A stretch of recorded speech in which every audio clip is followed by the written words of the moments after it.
I will tell you how can we make new folder and give it to quick access.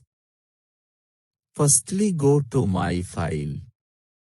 Choose any folder you want. OK, we choose video. Now click on yellow box.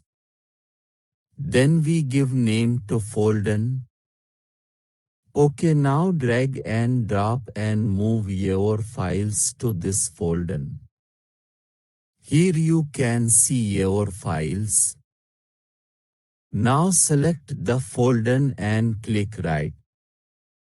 Now select Pin to quick access. Here you can see our folder is showing in list and you can see this easily. Now open file, our folder is here.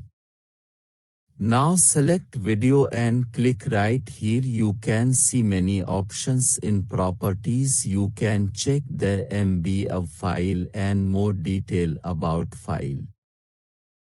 I hope this video is helpful for you to learn file. Please subscribe our channel and like, comment and share. Thank you.